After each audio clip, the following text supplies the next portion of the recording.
Colt Seavers, the famous Hollywood action star, is working as Tom Ryder's stuntman in one of the films produced by Gail Meyer. In one of the last action scenes of the movie, he and his girlfriend Jody Moreno, the camera woman of this project, make a date that after this movie, they will sit together somewhere by the beach and drink spicy margaritas. However, when he falls during this stunt, he makes a mistake and loses his pelvis. Colt pretends to be okay before taking her to the hospital. 18 months later, he is now working as a waiter in a small Mexican restaurant. He seems to have abandoned his career and Judy as well. One night, Gail calls him and wants to know whether he's actually a valet at a restaurant. He is surprised when an old co-worker pays him a visit at his new workplace. The man sarcastically orders Colt to park his vehicle, which causes Colt to veer around while the man begs him to halt. After admitting blame for the accident, Colt informs Gail that he is retired. It is her desire that he go to Sydney to assist her. After she tells him that Jody is the director, Colt eventually gives in to her request, even though he first refuses. After he is 3D scanned to use for superimposing Tom Ryder's face on top of his, Colt learns that stunt coordinator Dan wants to meet with him. While escorting him to the set, Dan describes the stunt. Since Colt would rather avoid another mishap,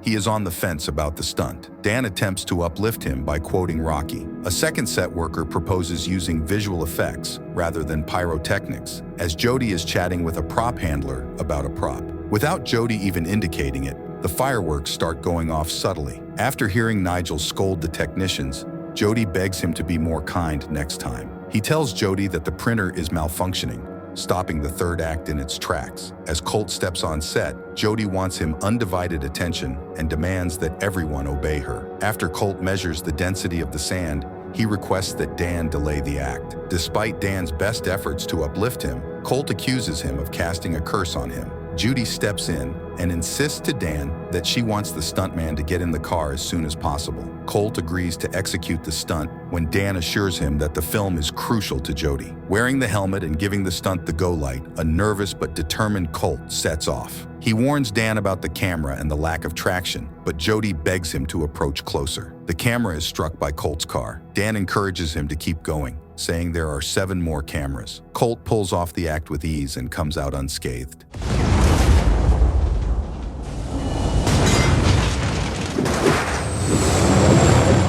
She is shocked when Jody finds out that the stuntman is really Colt. While they are alone, she pulls him away for a private conversation. Colt says he's happy to see Gail in her new role as director and admits that she suggested the work to him. After Jody begs Dan to find a replacement stuntman, he says he is out of luck. She offers to describe the background to Colt after the next stunt sequence in case he hasn't read the script. She says the plot concerns an extraterrestrial called Aliana and a space cowboy.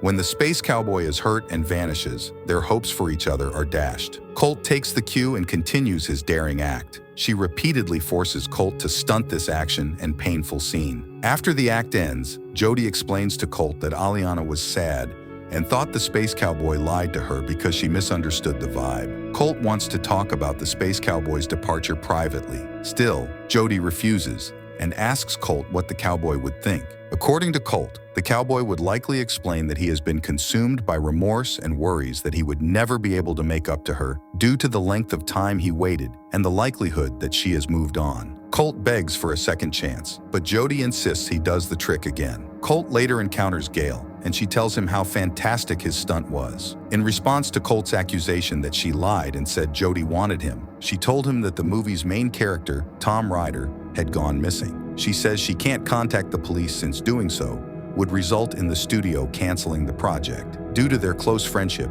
Gail begs him to return Tom. It would be Jody's first and final film if Tom isn't discovered, she attempts to persuade him. Gail informs him that he has 2 days to retrieve Tom and save Jody's film. Colt gets in his vehicle and begins to sob as he remembers Jody. Moments later, Jody appears, and when she asks him about crying, Colt dodges and says it's because of jet lag. Jody says she's sorry she asked him to execute the stunt so many times. She gets in the vehicle and presses him for an update, but he just gives her the silent treatment, which makes her furious. It was her fault, she says, since she tried to make the relationship work when all it was a fling. While Colt wanted to apologize, he was at a loss as to how to do it. Jody believes they must keep their connection professional. He wants to remain. After that, Colt turns on the lights and heads to Tom's apartment to see him. Out of nowhere, a lady brandishes a blade at Colt, who frantically attempts to protect himself. When he asks her to identify herself, she recognizes his look. She says she's Iggy, Tom's girlfriend and the movie star in Jody's film. She retaliates by attacking him,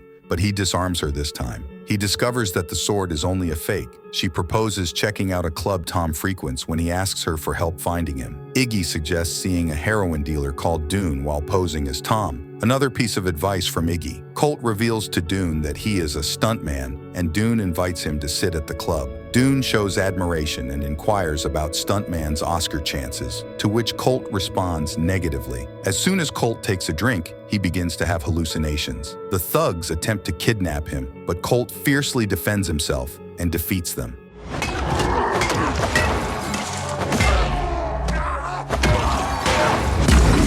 Even as Dune attempts to flee, Colt is hot on his trail. To prevent Dune from boarding a cab, he risks standing on the road and causing a collision with the vehicle. After Colt questions Tom's whereabouts, Dune admits that Tom's chief of security ordered him to drug him. He goes on to say that the Pendleton Hotel is where he regularly drops off narcotics and tells Colt to meet a guy called Kevin, who will then give him the room keys. Dune tells Colt when he stops seeing unicorns in response to Colt's question about how long the drug's effects linger. Despite his best intentions, he runs into Jody at the motel instead of Kevin. He says he went for a run after she saw his bloodied face and asked what happened. Jody admits that the studio is pressuring her to write a happy ending into the narrative. Gail steps in and whisks her away. After that, Kevin, the hotel receptionist, hands Colt a spare keycard, which he attempts to unlock the door with, but it doesn't work either, and he has to break it. In a phone conversation, Jody shares her ideas for the film with him.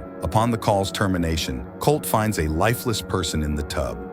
As he exits the room, he phones Gail and fills her in on everything, from Iggy to Dune. She assures him she will deal with it, but he still plans to call the police. Then, a police officer starts pounding on his vehicle window. Despite Colt escorting the officer to the chamber, the corpse remains missing. Dan thinks that Colt's perception of the dead corpse could have been an illusion due to his intoxication the day after, despite Colt's assurances that he would notify Jody. Jody says she wants to film the whole scene with him and then superimpose Tom's face on top of his at the end, an idea Colt agrees with after a private conversation. Colt executes the whole scene with polished professionalism as the filming starts. Colt accepts Jody's invitation to karaoke after the filming. Colt is given a plane ticket to go home by Gail, who explains that she doesn't want him involved in some important thing that will happen. While Colt meets Gail's assistant, Alma, and starts a discussion with her, Jody waits for him in the bar. She explained to him that Tom had gone missing the day after a party, and the next day, Gail contacted her to inform her that Tom had been discovered having misplaced his phone. She says this phone has details that may ruin someone's professional life. Alma suggests to him that she get a producer's credit in Jody's film in return for Tom's phone. Two individuals suddenly take Alma and collapse Colt. He and Jean-Claude, one of Alma's dogs, get in a vehicle and go after the kidnappers. Meanwhile, Jody is unhappy because she needs Colt to complete her movie. But Gail joins her at the bar and tells her that she sent Colt home with a ticket. She says she assumed Jody intended to dump Colt. After Colt smashes his vehicle into the truck, he tells Jean-Claude to assault one of the men. A further altercation ensues, during which he leaps aboard the vehicle. Interacting with the driver, Alma becomes a combatant herself.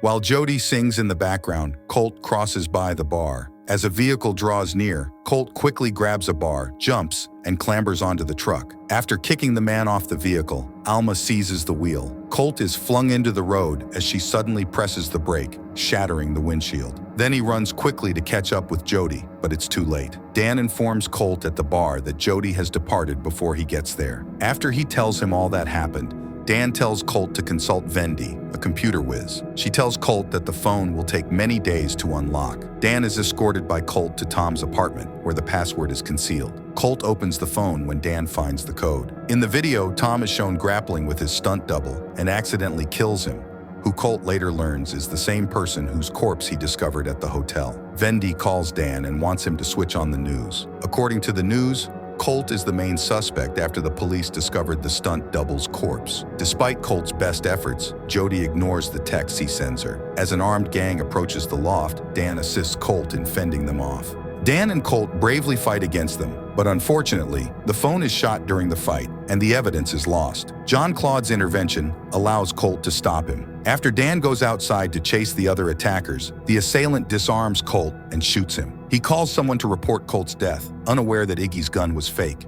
After Colt jumps into a boat to flee, he runs across Tom, who knocks him unconscious. At the same time, Gale meets up with Jody to break the news that Colt is under suspicion of murder. After remembering the time it took Colt 23 minutes to get a bug out of her room, Jody still can't believe he could kill someone. Gale tells Jody that Colt never made it to the airport. After waking up bound to a chair, Tom requests Colt to give up the phone, but he refuses. Tom tells Colt that he believes Colt is taking credit for his stunts, and that he messed with the mechanics to make the accident happen. Tom claims that after this incident, it was Gale who proposed inviting Colt to trap him as a murderer instead of Tom, and it turns out that she was the mastermind behind all these plans. Unfortunately for Jody, Gale spills her phone into her drink as she tries to read Colt's texts. Once again, Tom demands his phone and threatens him. Tom is pleased when Colt tells him that one of his attackers fired the phone. His soldiers start dousing Colt with gasoline when he instructs them, but Colt foils their plans and gets away on a boat. The assailants begin to fire at him as they chase him. When Colt manages to cut off the rope,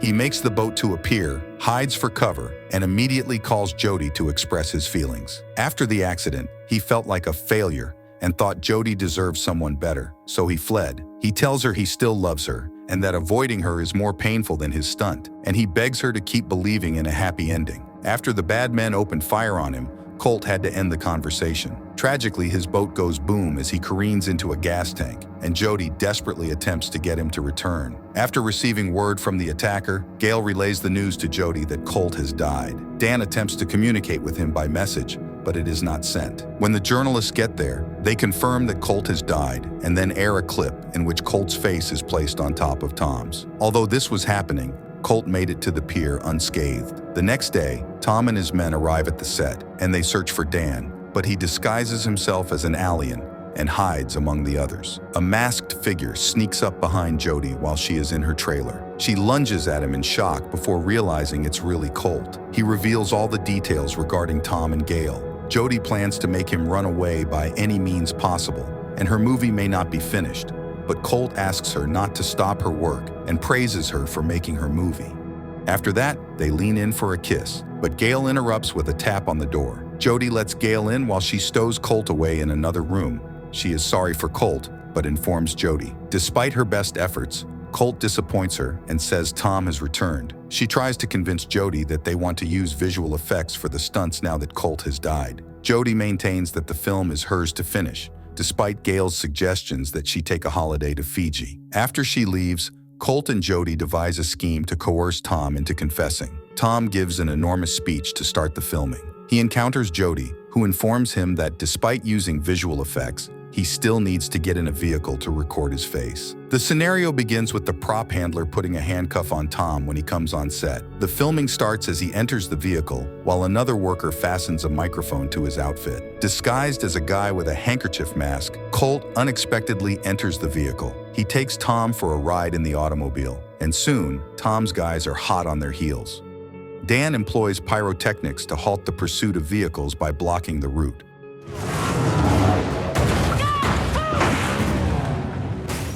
Colt threatens Tom with the prospect of a suicide murder plunge if the 250-foot leap fails, which terrifies Tom. In his terrified confession, Tom reveals that he and Gale framed Colt because he didn't want the film to bomb. Earlier, a microphone was fitted to his outfit, capturing his confession. The risky 250-foot leap is completed by Colt without any injuries. As Gale threatens and grabs the confession tape from the sound operator, she instructs Tom's men to assist her in reaching the chopper. As Jody strikes out at Gale in an attempt to stop her, one of the bad guys swiftly seizes her from behind. Jody uses a prop to fend them off, but Tom and Gale escape in a helicopter. Dan and the other stuntmen engage Tom's thugs in combat. After Dan destroys Tom's bodyguard with a barrage of blows, He ties him up and leaves him dangling from a wire. Colt leapt onto a car's camera arm and hopped aboard, propelling himself into the helicopter transporting Gale and Tom. Tom and Gale get into an altercation with Colt, and Gale attempts to shoot him in an attempt to get the confession tape.